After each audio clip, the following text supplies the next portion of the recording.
They underestimated her from the moment she arrived. A woman in pressed fatigues, boots still glossy from the box, standing at the gates of Fort Meridian like she'd wandered into the wrong zip code. Her expression was calm, too calm for someone about to enter one of the toughest Marine training facilities in the country. Her gaze was steady, too steady for someone who'd supposedly never seen combat. But appearances, as they say, can be deceiving, and in Lieutenant Alexis Kane's case, they were dangerously misleading. The first morning at Fort Meridian, the sun rose blood orange over the desert, casting long shadows across the drill yard. Sergeant Major Cross stood on the platform, arms folded like steel beams across his chest, watching the new arrivals shuffle into formation. When Kane walked past, he didn't hide his skepticism. "You lost, ma'am?" he called out, loud enough for the entire platoon to hear. She stopped, turned, met his eyes without flinching. "No, Sergeant Major, right where I need to be." He grunted. "We'll see about that." Laughter rippled through the ranks. A few soldiers exchanged glances, already writing her off. Kane didn't react. She simply took her place in line, adjusted her cap, and waited for orders. That silence, that refusal to bite back, made them even more dismissive. They thought she was timid, afraid, soft. They had no idea who they were dealing with. What none of them knew was that Lieutenant Kane had just returned from 6 years deep in classified operations. She'd worked alongside Delta Force in the mountains of Afghanistan, coordinated rescue missions in hostile territory, and operated under aliases so secret that even her own military file had been redacted. Her name didn't appear in standard databases. Her service record was buried under layers of clearance most soldiers would never see. She was a ghost in uniform. And ghosts, as history shows, have a way of making themselves known when least expected. If you're hooked on this story and want to see what happens next, make sure to subscribe to The Final Watch, because this journey is just getting started, and you won't want to miss a single moment. The first real confrontation came 3 days later during close-quarters combat drills. The platoon gathered in the training hall, mats laid out in perfect rows, the smell of sweat and rubber thick in the air. Kane was paired with a young recruit named Davis, a kid fresh out of basic, eager to prove himself. But before the whistle even blew, a voice cut across the room. "Hold up." Everyone turned. Major Garrett Hale strode forward, jaw set, shoulders squared like he was about to declare war on someone. He was the kind of officer who believed respect was earned through intimidation. Broad-shouldered, buzz-cut, and built like a battering ram, he had the reputation of breaking recruits before they even learned to salute properly. "Let me see what the new lieutenant's got," he said, rolling up his sleeves, his eyes locked onto Kane. "Unless you're not ready for a real opponent." The room went quiet. All eyes shifted between them. Kane stood still, her face unreadable. "Sir, I don't think that's necessary," she said evenly. "That wasn't a request, Lieutenant. That was an order." She hesitated just for a heartbeat, then nodded once. The circle formed. Soldiers pressed in close, hungry for the show. Hale cracked his knuckles, grinning like a predator who'd just cornered prey. The whistle blew. Hale lunged fast, aiming to grab her by the collar and throw her to the mat. But Kane wasn't there. She sidestepped, fluid as water, and before he could reset, she hooked his wrist, twisted, and redirected his momentum. He stumbled forward, off balance. His grin vanished. He came at her again, harder this time, swinging an elbow toward her ribs. She blocked, ducked low, and swept his legs out from under him. He hit the mat with a heavy thud that echoed through the hall. "Shit out and splored." Hale's face went red. He got up slowly, brushing off his uniform. Then, without warning, he charged again, this time with intent. He grabbed her by the shoulders and drove his knee upward, aiming for her stomach. But she turned just enough that it caught her in the side instead. The impact knocked the wind out of her, and she stumbled back, gritting her teeth against the pain. Hale straightened, breathing hard. "Lesson learned, Lieutenant. This isn't a classroom. Out here, you bleed." He walked off, leaving her doubled over on the mat. No one moved, no one spoke. Kane slowly straightened. Blood trickled from a split on her lip. She wiped it away with the back of her hand, then stood tall, meeting the eyes of everyone watching. She didn't say a word. She didn't need to. That night, the barracks buzzed with whispers. Did you see her take him down? Yeah, but he got her good at the end. Still, she didn't go down easy. Kane sat alone in the corner, pressing an ice pack to her ribs. She didn't report the incident, didn't file a complaint. She dealt with worse in places most of these soldiers couldn't even pronounce, but something inside her had shifted. Not anger, not resentment, just resolve. If they wanted to test her, she'd let them, but she'd do it on her terms. The next morning, the firing range was scheduled for qualifications. Standard marksmanship assessment, 500 meters, iron sights. Kane arrived early, just as the sun crested the horizon, painting the sky in shades of gold and crimson. She set up her rifle methodically, checking every component, breathing slow and steady. By the time the rest of the unit showed up, she was already in position. Major Hale strutted in with his coffee, barking orders like he owned the place. All right, people, let's see who can actually shoot straight. Target set at 500, 10 rounds, best grouping wins. He stepped up first, made a show of loading his rifle, and fired off 10 shots. 8 hits. Solid, respectable. He turned to the group smirking. Anyone think they can beat that? His eyes landed on Kane. Lieutenant, care to show us what you've got? She stood without a word, walked to the line, and settled into position. Her hands moved with precision.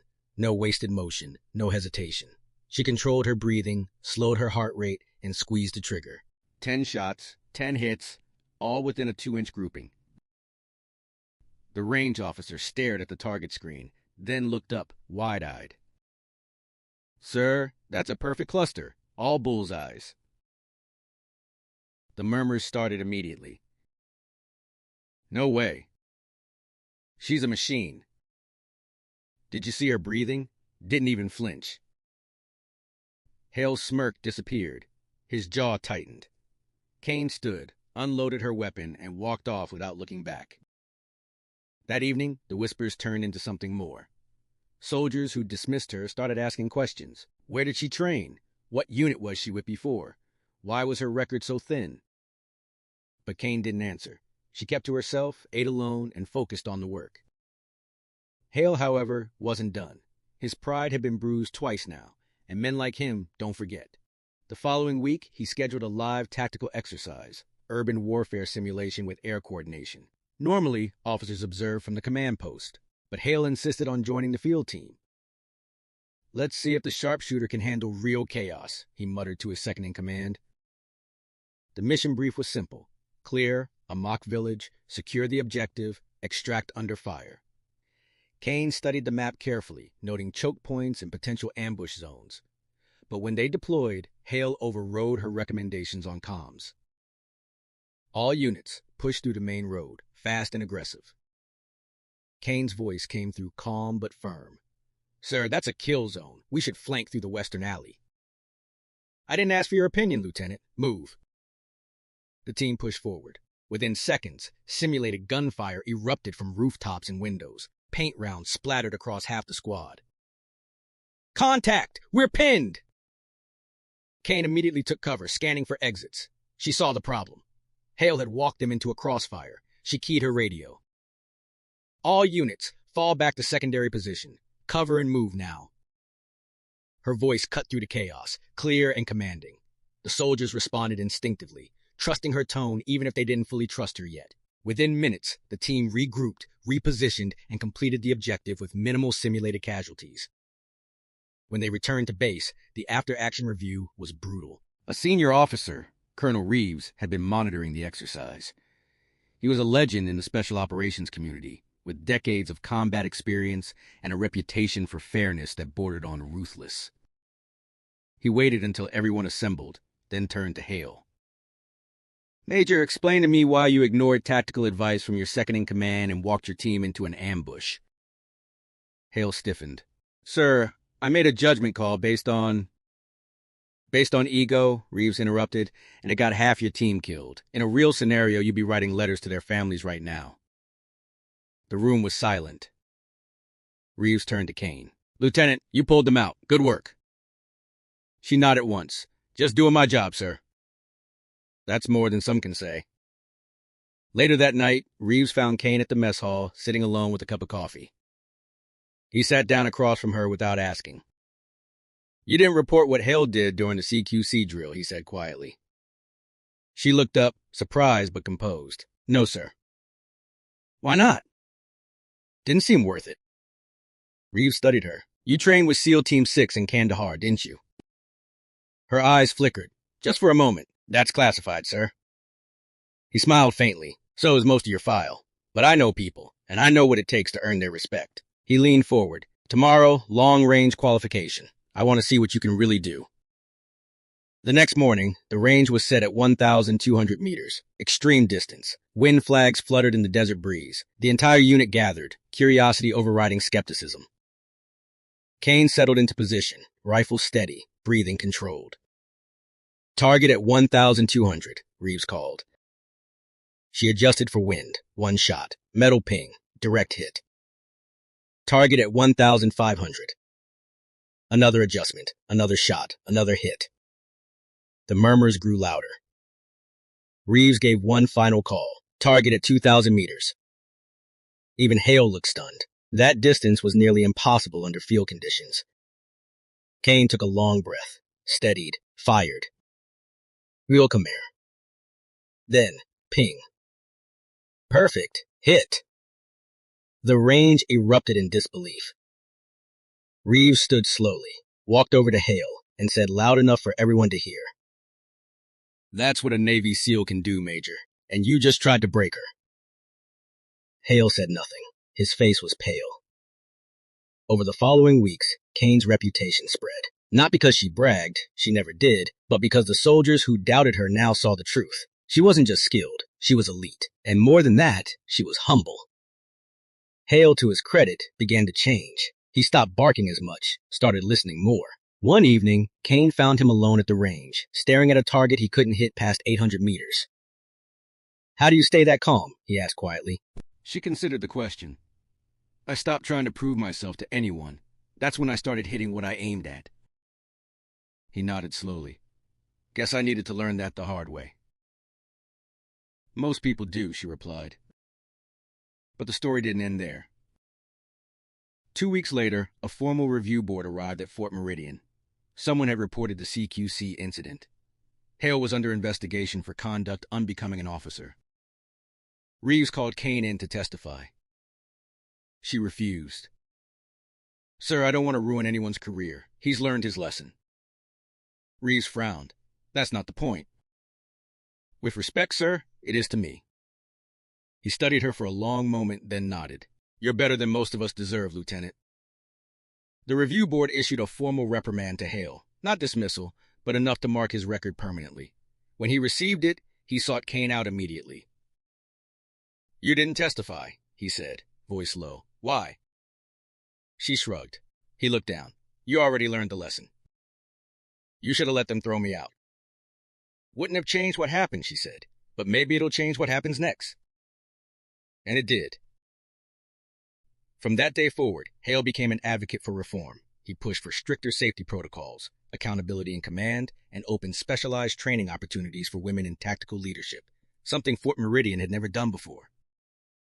1 year later, Kane stood on the parade ground as Colonel Reeves retired. The sun hung low, banners fluttering in the warm breeze. When Reeves took the podium, he spoke about courage, not the loud kind that roars in battle, but the quiet kind that endures humiliation and still stands tall the next day. Then he looked directly at Kane. "Sometimes strength doesn't roar," he said. "Sometimes it whispers, 'I'm still here.'" The crowd turned to her, applauding. Kane's eyes met Hale's across the field. He nodded respectfully. She returned it. For once, there was no rivalry, no resentment, only understanding. Later that evening, as the base lights dimmed and the horizon faded to dusk, Kane stood at the shooting range alone. She loaded her rifle, took aim at a target 2,000 meters out, and breathed in the silence. One shot. The faint metallic ping echoed through the night. She smiled softly, whispering to herself, "Still got it." Behind her, Reeves approached quietly, hands in his pockets. "Heading to a new command next week," he said. "You sure you don't want to join my team again?" She shook her head. I think this place still has a few more lessons to learn. Reeves smiled. They already are, because of you. Weeks later, Kane's story began circulating beyond the base. Online forums, military blogs, even local news segments. The silent warrior, they called her. People wrote that she represented resilience, the kind that doesn't need applause. But she never sought fame. Instead, she spent her evenings mentoring new recruits, teaching them not just how to shoot, but how to think before pulling the trigger. She told them the same thing she once told Hale. It's not about proving anyone wrong. It's about proving yourself right. And as the story of Lieutenant Alexis Kane comes to a close, the quiet woman who took a knee to the ribs and stood taller for it, one truth remains clear. Strength isn't measured by rank or noise, but by restraint and grace under fire.